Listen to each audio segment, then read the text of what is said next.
Le samedi 18 février, le secrétaire général du PPACI a passé au peigne fin l'actualité ivoirienne. Devoir de mémoire. Pourquoi la date du 18 février 2023 pour le meeting d'Anono? Interpellation du gouvernement sur les dérives des militants RHDP au nord du pays, précisément dans le Ouagadougou. Absence en prolongée du PPACI à la commission électorale indépendante à CEI, Damana Adiapika interpelle et prévient. Je salue la base militante du PPACI. Oui, je salue le soubassement.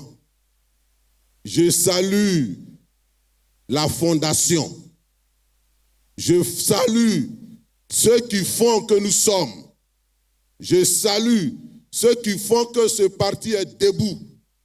Je salue ceux qu'on appelle les petits, mais qui sont en réalité les grands. Je vous salue, militants du PPACI. Je vous salue, base du PPACI. Merci d'être ce que vous êtes et que Dieu continue de vous bénir. Aujourd'hui, nous sommes le 18 février. Le 18 février n'est pas une date banale dans l'histoire de ce pays et dans l'histoire de notre jeune démocratie. Le 18 février 1992, c'est-à-dire 31 ans en arrière, la démocratie a échappé à une tentative d'assassinat en Côte d'Ivoire. 31 ans en arrière, on a manqué d'assassiner Laurent Gbagbo au cours d'une marche en Côte d'Ivoire. Mais pour les jeunes, pour la jeune génération, pour ceux qui vont aussi assurer la relève demain, je voudrais revenir sur ces événements. Qu'est-ce qui a engendré le 18 février 1992? En 1990, le 30 avril notamment, il y a eu à nouveau l'instauration du multipartisme. Mais 10 jours avant, c'est-à-dire le 21 avril 1990, le pluralisme syndical à l'université s'est imposé. Et il y a eu une naissance de la Fédération estudiantine et scolaire de Côte d'Ivoire, la FESI. Cette organisation s'est donnée comme slogan: il n'y aura pas d'école nouvelle sans démocratie véritable dans ce pays. Je répète, cette organisation s'est donnée comme slogan: il n'y aura pas d'école nouvelle sans démocratie véritable dans ce pays. C'est-à-dire, la condition sine qua non pour l'avènement d'une école nouvelle dans ce pays, c'est l'instauration de la démocratie dans la Côte d'Ivoire. Et donc, ce mouvement, au-delà de l'université, s'est mis à se battre pour la liberté publique et individuelle. Et il bousculait les citadelles. Et le 18 février 1992, dans un élan collectif, dans une dynamique républicaine, l'opposition ivoirienne, conduite par Laurent Gbagbo, a décidé de marcher pour protester contre l'absence des sanctions vis-à-vis de cette boucherie. Quelques semaines avant la marche, il se murmurait dans toutes les rues d'Abidjan que si cette marche avait lieu, ce serait la fin de Laurent Gbagbo. Si cette marche avait lieu, ce serait l'assassinat de Laurent Gbagbo.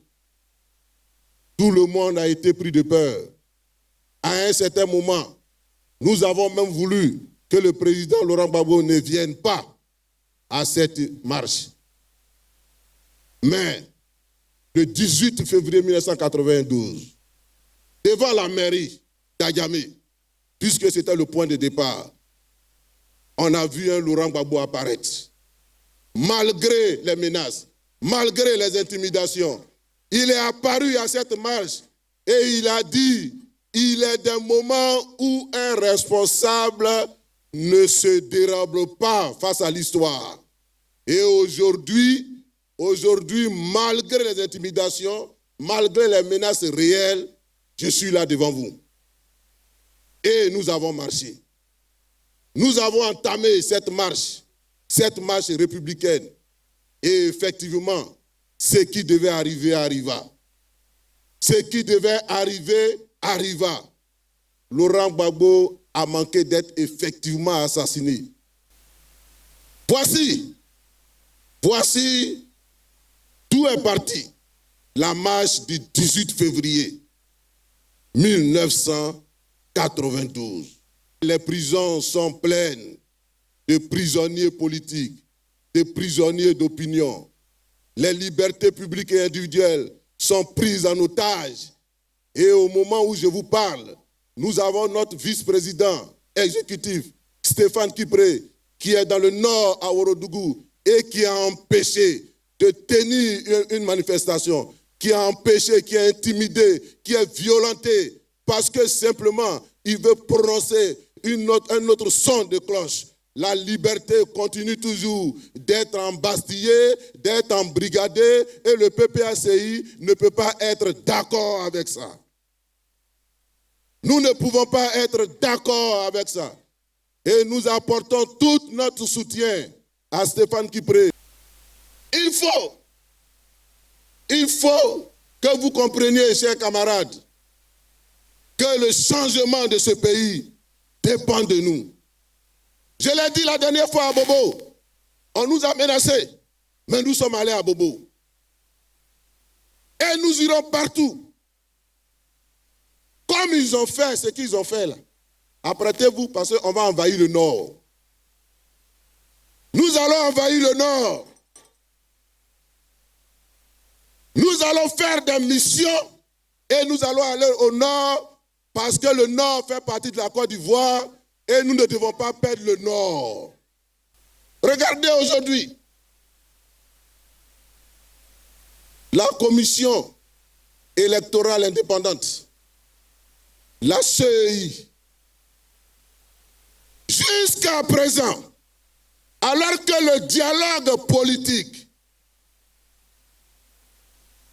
qui a impliqué tous les partis politiques, toute la société civile, a recommandé formellement que le PPACI soit membre de la commission centrale, alors même que, en première lecture, l'Assemblée nationale a adopté la loi. En seconde lecture, le Sénat a adopté la loi. Mais jusqu'à aujourd'hui, nous ne sommes pas présents dans la commission électorale. Et c'est une situation que nous n'allons pas accepter pendant longtemps encore. Parce que on a procédé il n'y a pas longtemps à la révision de la liste électorale. Actuellement, la CEI est en train de travailler sur le listing pour faire sortir les listes provisoires. Une élection, elle se gagne ou se perd avec un listing électoral. Et il faut que tous les partis significatifs soient représentés pour que nous tous, nous sachions ce qui se passe dans cette commission électorale. C'est pourquoi je voudrais protester vigoureusement contre le fait que aujourd'hui encore, nous ne sommes pas présents dans cette commission. Et au nom de l'adage qui dit que tout ce qui se fait sans vous se fait contre vous, nous avons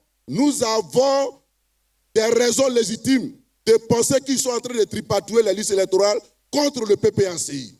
Contre le PPACI, et c'est quelque chose d'inacceptable. Il y a des partis qui tiennent à peine dans une boîte d'allumettes, mais qui sont représentés là-bas. Il y a des partis qui ne peuvent même pas faire une assemblée générale dans une salle de 200 places qui sont représentés à la commission. Ils sont en train de nous pousser à bout. Je l'ai dit à Abobo, préparez-vous. Et je le dis ici aujourd'hui à Cocody, préparez! Quand nous disons dirons quelque chose, nous ferons cette chose-là. Quand nous dirons quelque chose, nous ferons cette chose. Quand nous dirons quelque chose, nous ferons cette chose. Car le PPACI fait toujours ce qu'il dit. Et je voudrais que cela ne tombe pas dans l'oreille de sourd. Je voudrais que cela ne tombe pas dans l'oreille de sourd. Je voudrais que cela ne tombe pas dans l'oreille de sourd. Chers amis, il faut ouvrir l'œil et il faut être vigilant. Nous allons nous retrouver ici, à Abidjan, les 31 mars et 1er avril 2023, pour parler de la résistance ivoirienne. Cette résistance qui nous a conduit à la Renaissance, à la fête de la Renaissance. C'est la fête des combattants. C'est la fête des résistants. C'est la fête des hommes dignes. C'est la fête de ceux qui ont refusé d'être des hommes couchés. C'est la fête de ceux qui ont refusé d'être des hommes à genoux. C'est la fête des hommes, des vrais hommes, des femmes, des vraies femmes. C'est notre fête, c'est votre fête. C'est la fête de la Côte d'Ivoire debout. C'est la fête de la jeunesse debout. C'est la fête de la mémoire. Parce que ça sera un grand moment de mémoire. De mémoire, mais aussi un grand moment de projection. Et cette fête, c'est la fête de chacun d'entre nous. C'est la fête de chacun d'entre nous. Tant nous avons tous contribué, autant que nous sommes, à l'avènement de cette fête. Oh, que de souffrance. Que de souffrance. Depuis 2011, nous avons souffert. Je ne vais pas égrener ces souffrances ici ce soir. Mais chacun de nous sait ce qui s'est passé. Jusque dans son intimité, nous avons subi les contre-coups de cette crise. Au moment où je suis à ce stade, j'ai une pensée pieuse à tous ceux qui sont en prison, à tous ceux qui sont en exil, à tous les militaires, à tous les civils qui sont encore en prison. La Constitution ivoirienne interdit l'exil pour les fils et filles de ce pays. La Constitution ivoirienne. C'est pourquoi je le dis à Bobo et je le redis ici aujourd'hui. Il faut que tous ceux qui sont en exil rentrent. Et il faut que l'État crée les conditions pour qu'ils rentrent dans la paix. Ceux qui sont encore au Ghana, qu'ils rentrent. Ceux qui sont en France, en Europe, il faut qu'ils rentrent. Oui, il faut que tous ceux qui ont quelque chose à voir dans cette crise rentrent pour que nous fassions une réconciliation totale.